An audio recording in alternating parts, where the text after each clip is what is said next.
Começou então 2019 e com ele aquela lista imensa, né, doutor, de metas a serem cumpridas e com certeza, na maior parte dos casos, a meta número 1 é ser mais saudável, perder peso, sem dúvida, ter mais qualidade de vida, cuidar mais da gente mesmo, né, conseguir atingir aí uma saúde mais plena, né, mais integral, seja não só no peso, mas a saúde mental, a saúde física, até a saúde talvez espiritual também. Mas de qualquer forma, porque eu coloquei esses tais 21 dias, né? 3 semanas, isso é uma média de alguns estudos que é o tempo que leva para o nosso cérebro entender a mudança do hábito. E qual que é hábito? Da maioria deles, né? E isso vem até por observação, por exemplo, quando as pessoas às vezes num acidente perdem um membro, amputam uma perna, amputam um braço, a sensação de que aquele membro ainda existe, inclusive com dor, permanece por um tempo, mesmo não tendo mais aquele membro. A gente chama de dor fantasma. Sim. E parece que são até 3 semanas em média para que essa dor ou essa sensação que aquele membro já não existe seja entendida pelo cérebro. Então se usa muito essa estratégia de pelo menos 3 semanas para que os hábitos que você está mudando, para que as suas atitudes reflitam realmente em conseguir depois não ser tão sofrível. Porque toda mudança no início é mais sofrível. Claro, toda mudança é muito complicada. Eu imagino que seja importante escolher uma meta por vez, doutor, não todas de uma vez só. Pode ser. Eu posso colocar um monte já eu acho que no tem pacote? Eu acho que tem que ser uma por vez ou algo que não te estresse. Tá. Então, primeiro objetivo é que a mudança não seja mais estressora do que o habitual, porque senão você acaba desistindo. Nós vamos falar, inclusive, eu elegi aí 6 tópicos, né? 6 passos, eu diria, para que você, em até 3 semanas, colocando tudo isso na prática, consiga modificar, caso queira, definitivamente, a tua saúde e o teu estilo e a tua qualidade de vida. Não que depois de 3 semanas eu vou voltar a errar tudo que eu fazia antes, aí não faz sentido. Não faz. Eu acho que o ideal é que depois desse tempo você consiga levar para toda a sua vida, para o ano inteiro, essa mudança de comportamento, para que a sua saúde seja plena, para que o teu peso seja estável, não só emagrecer, mas conseguir manter. Então esses 6 passos estão aí para a gente dialogar agora. Vamos colocar na tela então o primeiro passo. Seria, perceba quais são os seus sabotadores. Isso é muito importante, né, doutor?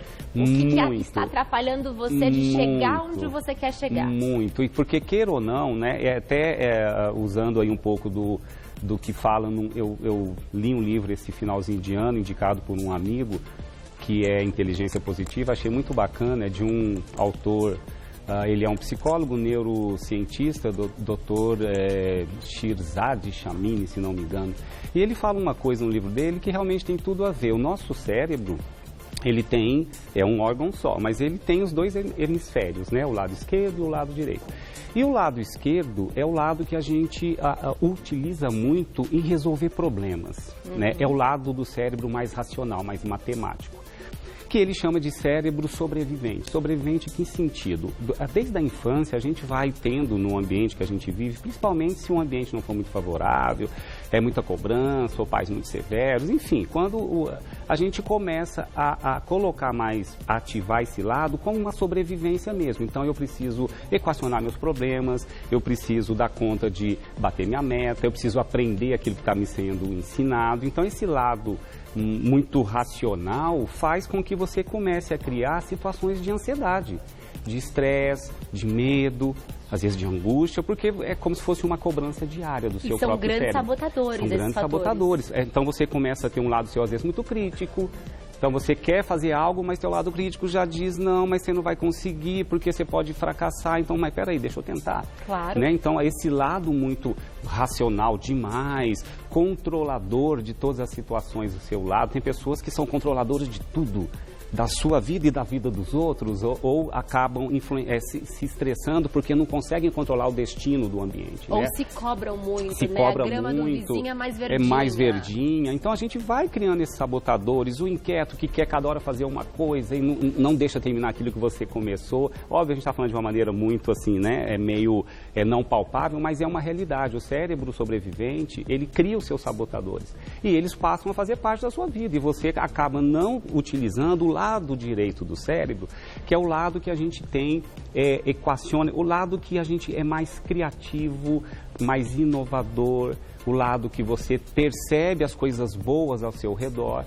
Então, esse cérebro que ele chama de cérebro sábio no livro dele, achei interessante porque realmente a gente, a sensação de bem-estar e felicidade é quando você tem muito mais o seu lado de bem-estar ativado, de inovação, Sim. de criação, até de paz, de tranquilidade, não aquele cérebro cobrador, sabotador, matemático, racional demais que te estressa. Né? Então, saber reconhecer o seu sabotador é o primeiro degrau. O que me sabota?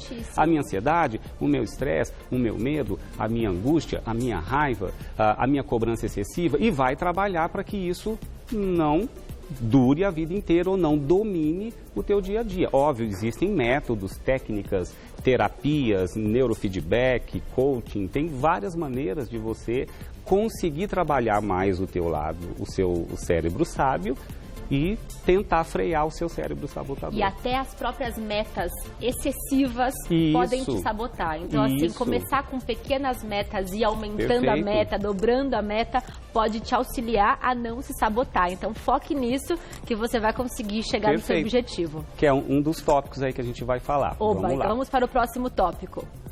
Fortaleça a sua autoestima de mulher poderosa, né? De somos bonitas como somos. A estima a gente tem que ter pela gente mesmo e pelos outros ao nosso redor, né? Porque é isso que te fortalece. Você tem que se amar, se gostar, entender seus limites também, óbvio, né? Não querer ser uma pessoa diferente daquilo que você realmente é, né? Em termos até físicos, né? Eu sou mais magrinha, eu já sou mais fortinha, mas respeite um pouquinho o seu biotipo também, mas a autoestima é quando você não de maneira egoísta, né? Eu vou só me amar, eu vou ser narcisista, não, mas fortaleça os seus dons, fortaleça aquilo que você faz bem, se goste, se ame. Porque e cria uma corrente do bem com o próximo também, até né, porque doutor? É exatamente isso, Pamela. O nosso cérebro é muito poderoso. A gente emite energia quando pensa ou quando fala, né?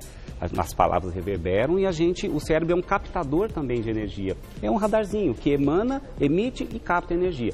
Se a gente emite energia boa, você tem estima por você e por quem está ao seu redor, isso provavelmente vai te trazer como consequência também uma sensação de que as pessoas querem ver você bem. Sem dúvida. Né? Querem compartilhar essa sua felicidade. Porque senão fica uma coisa meio, né? Por exemplo, aquela música que às vezes você escuta, você pensa assim, nossa, eu odeio essa música. Como esse cantor é desafinado. Né? Se você só pensar, tudo bem, mas se você falar isso, você emitiu uma reverberação ruim. Claro, né? Pode ser que alguém capte alguma. isso e olhe para você de maneira estranha. A gente poderia, às vezes, treinar o cérebro assim, peraí, mesmo não tendo uma voz tão bonita, o ritmo é interessante. Não é que esse cantor conseguiu ainda gravar uma música e o ritmo... ser famoso? E o ritmo ainda até que é gostosinho, são maneiras diferentes. O mesmo problema sendo olhado de maneira diferente. É o copo meio cheio e não meio vazio. Exatamente. Eu sempre uso um exemplo, doutor, que é quando uma amiga pergunta pra você, essa roupa tá bonita? Se ela estiver dentro de casa ainda e você puder dar um conselho para ela construtivo, não valorizou tanto a sua silhueta, e ela puder trocar, dê o conselho. Se ela estiver na rua e ela não puder fazer nada a respeito, guarde para você, só fale que tá linda, porque não vai mudar nada na vida dela, né? Concordo. Ela vai ficar com a autoestima baixa, Perfeito. vai causar um desconforto e ela não tem como resolver. Então, conselhos produtivos são construtivos. Sem dúvida. E voltam pra gente dobrado. Né? Isso aí. Próximo tópico, vamos colocar na tela. Crie metas, porém realistas e que não gerem ansiedade. Isso, aquilo que você tinha comentado no início. Sem dúvida, não adianta gerar... metas são interessantes. Como é que você quer se ver daqui a um tempo? Né? Imagine isso, daqui 1 ano, daqui 6 meses. Como é que eu quero estar? né, na minha saúde, na minha autoestima, na minha imagem, seja o que for. Então, coloque algum tipo de meta em termos realistas, até porque, eu quero fazer uma mudança em uma semana, eu quero emagrecer 30 quilos, eu quero emagrecer 7 quilos em uma semana, vou fazer aquela dieta bem punk, bem restrita para emagrecer rápido. Ela não vai se sustentar. Né? Então, quando a gente fala de meta realista, além da questão do peso, é você dar tempo ao tempo para que ela ocorra. Óbvio, né? Essas 3 primeiras semanas são interessantes do ponto de vista fisiológico, do ponto de vista do cérebro entender que essa mudança agora é real, já passou pela fase de dificuldade, né? Porque toda mudança gera, no início, comportamento diferente. Nós vamos falar, inclusive, da alimentação já. No começo não é fácil. Se eu falar, para de ingerir açúcar, você fala, será que eu consigo? Né? É uma coisa que não é tão simples assim. No começo o cérebro vai pedir, o corpo vai pedir. Depois dessas 3 primeiras semanas, existe uma adaptação. É como o tabagista que para de fumar, que nos primeiros dias é terrível. Depois de um tempo, ele começa a não ter mais abstinência da nicotina e vai tolerando. Por mais que ele lembre do cigarro, ele consegue falar, não, eu não vou acender um cigarro não, porque eu consigo ficar sem. Primeiro dia ele vai fraquejar, se não tiver muito afim. Às vezes, com 3, 4 dias, acende o cigarrinho, porque a nicotina está fazendo falta. Dando alguns exemplos. Mas aqui a força de vontade traz um bom presente, sem dúvida, sem dúvida. Se você conseguir segurar esses 21 dias, a recompensa será grande. Sem dúvida. E metas realistas justamente para não gerar ansiedade. Porque se gerar ansiedade, aí já era. Gera ansiedade, gera, eu não consegui cumprir, que gera frustração, que gera angústia, que gera raiva contra você mesmo. Por que eu não fiz, por que eu não consegui? Então, metas realistas, né? Nada que seja de outro mundo, não. E aí faça uma listinha com as suas metas e vai ticando. Consegui essa, e passa para a próxima. Perfeito. Não tantas ao mesmo tempo, porque aí fica mais difícil ainda, né? Exatamente. Vamos colocar na tela, então, o próximo tópico. Inicie alguma atividade física que te traga bem-estar. Isso é fundamental. Atividade física que não traz prazer, a gente provavelmente vai boicotá-la, né? Vai deixar de lado, vai substituir por qualquer coisa mais interessante. Exatamente. E é o primeiro caminho para dar errado. Não só ser prazeroso, como ser mais prático de fazer. Né? Então, por exemplo, eu quero uma atividade física que eu vou sair do trabalho, vou levar 1 hora para chegar. Principalmente nós que moramos em cidades maiores, né? Em capitais, às vezes isso já te traz uma sensação de que para executar esse degrau aí vai ficar mais difícil. Então, algo que seja mais próximo de onde você trabalha. Eu gosto de dançar, então vai dançar. Você não precisa iniciar uma atividade que seja ruim. Sai da caixinha também, né? Existem hoje vários tipos de atividades físicas. Eu sou de uma geração que atividade física era o quê? Ou você era um atleta, jogava bola, jogava vôlei, jogava basquete, ou ia na academia fazer musculação. Hoje as opções são ou infinitas. fazer ginástica localizada, que se falava, né? Fazer uma ginástica... Hoje tem N opções, tem os treinos funcionais, tem dança como atividade física, a zumba, por exemplo, muitas pessoas fazem. Hoje teremos uma aqui no Você Bonita, que é uma modalidade de balé bem diferente, que é uma aula de stick. Tem uma cordinha que você sustenta o corpo, então há opções para todo mundo, né, doutor? Sem dúvida. E é importante encontrar a sua e colocá-la na sua rotina de uma forma que você vá cumprir. Então já leve a mochilinha, eu vim para cá hoje com a mochilinha da academia, para sair para academia. Então organizar a rotina vai te auxiliar também, Exato. E isso facilita muito. Facilita sem dúvida alguma. Então vamos lá, hein? 2019 tá aí, gente. Próximo tópico na tela. Exclua açúcares, farinhas refinadas, alimentos processados e embutidos, gordura hidrogenada e frituras. Ou seja, faça uma limpa, né?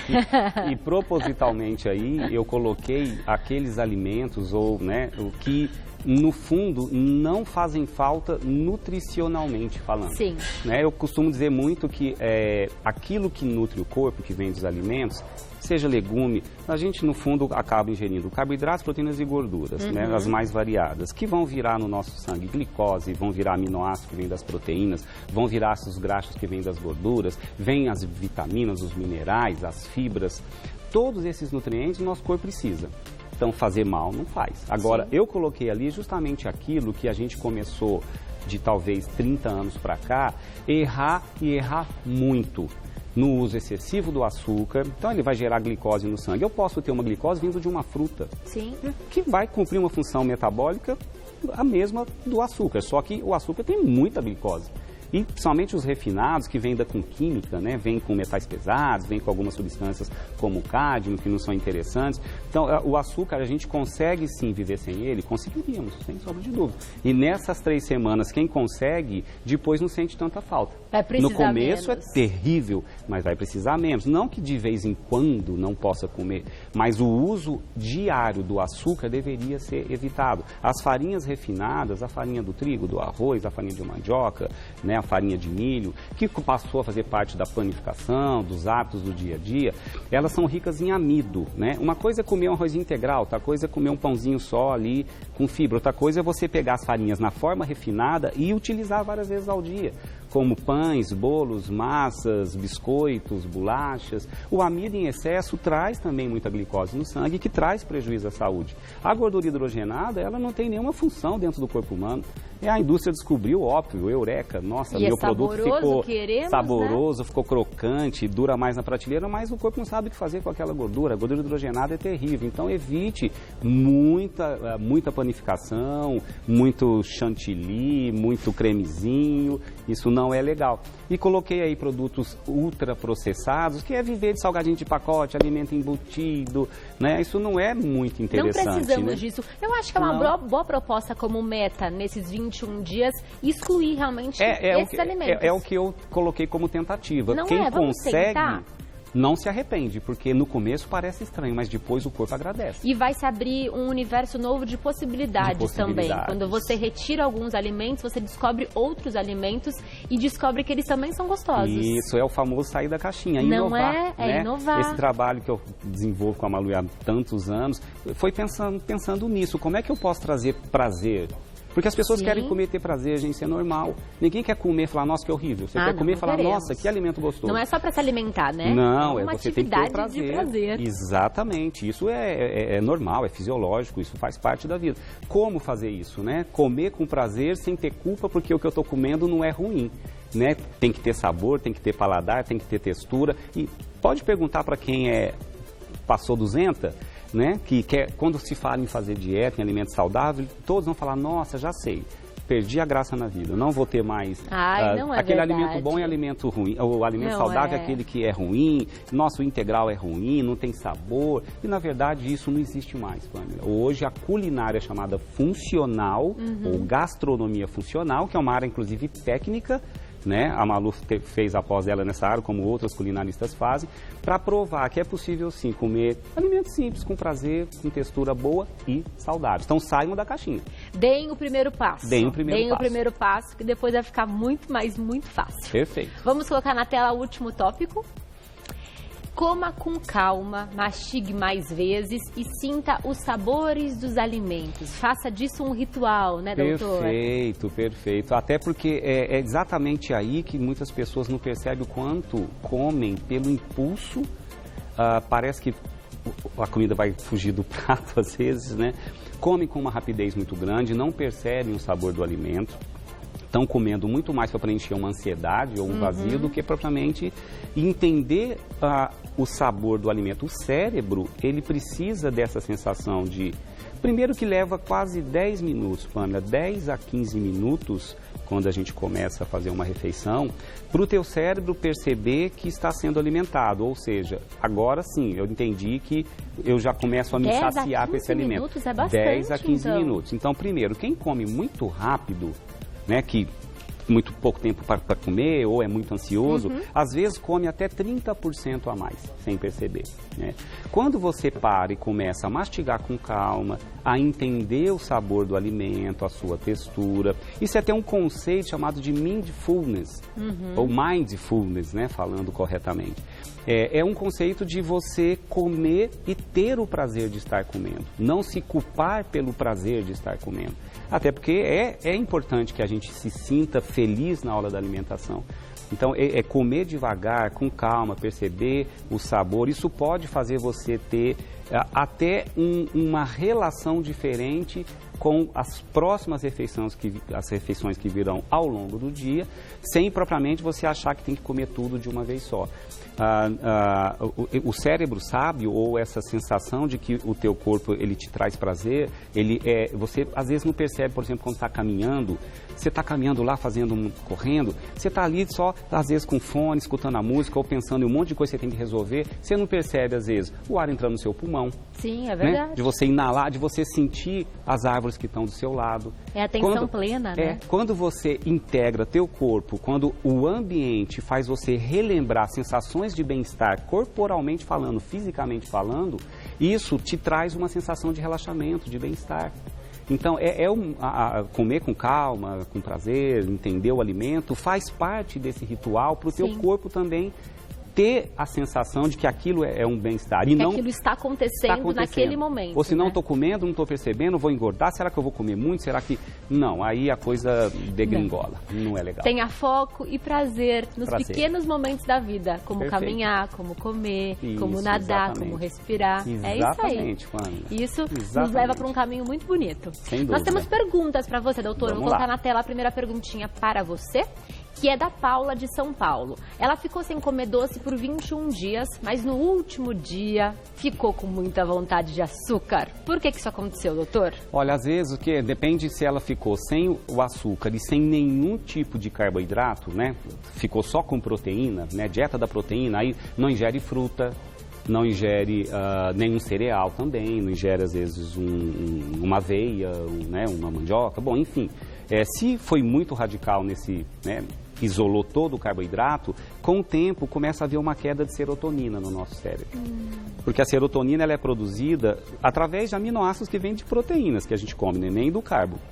Mas o tal do triptofano que vem da proteína, que forma a sua serotonina, ela consegue entrar no teu cérebro com mais facilidade, pegando com a carona um pouco a glicose via insulina. Então, quem diminui demais, faz uma dieta zero carbo, não é a proposta desses 21 dias zerar, eu pedi para eliminar o açúcar e as farinhas brancas, mas você pode manter sim uma fruta um pouquinho mais doce. Às vezes uma tâmara, uma uva mais docinha, uma banana mais madura, porque aí o cérebro não vai ter uma queda de serotonina tão alta, tão intensa. Quando a queda é muito extrema, em algum momento vai ter uma abstinência muito grande, teu cérebro vai gritar por ele. Então nós temos que ajudar nosso cérebro a se adaptar a essa nova realidade. Exatamente, então você pode diminuir, evitar o açúcar, mas manter algum alimento que tenha o sabor doce. Não propriamente o açúcar, dei alguns exemplos, mas use a sua criatividade. Eu gosto de uma goiaba docinha, como uma goiaba banana docinha. Com canela no micro-ondas. Opa, e no caso dela, se ela ficou sem comer só açúcar, talvez tenha gerado uma ansiedade, porque ela estava na reta final e acabou atrapalhando? Também. E o cérebro também não é bobo, né? Às vezes ali no finalzinho começou a cutucar, volta com açúcar porque ele é bom para você. É o sabotador. É verdade. Que acabou manifestando apareceu. No finalzinho. Mas com o tempo, eu sei porque em consultório a gente vê muito isso. Estou dizendo que a gente consiga viver 100% sem um açúcar, mas quem diminui ou elimina por um tempo e depois volta a ingerir muito pouco ou até evita, com o tempo há sim uma adaptação. Pamela, eu posso falar isso porque são muitos pacientes que eu já acompanhei e que conseguiram hoje não depender mais do açúcar. Tá, eu sei que não é fácil, não estou dizendo que é fácil, mas estou dizendo que não é impossível, não. Que é possível. Tá? E dentro dessas 3 primeiras semanas, superadas as 3 primeiras semanas, sem dúvida, depois não fica tão difícil assim. Eu chamo isso de reprogramação. Né? Inclusive, esse ano vocês vão ter surpresa. Eu estou iniciando um projeto muito bacana, anunciando aqui em primeira mão, que é o Reprograme. Tá? Eu vou falar com mais calma sobre isso um pouquinho mais para frente, nas minhas redes sociais, o que significa esse reprograme, né? Você reprogramar teu corpo a seu favor, através de alimentação adequada, de atividade física, de treinamento para o teu cérebro. Então dá para a gente reprogramar nosso corpo a nosso favor, sem sombra de dúvida. Basta querer e procurar profissionais que te ajudem nessa empreitada. Uma rede de apoio, né? Que vai te auxiliar nesse momento. Exatamente.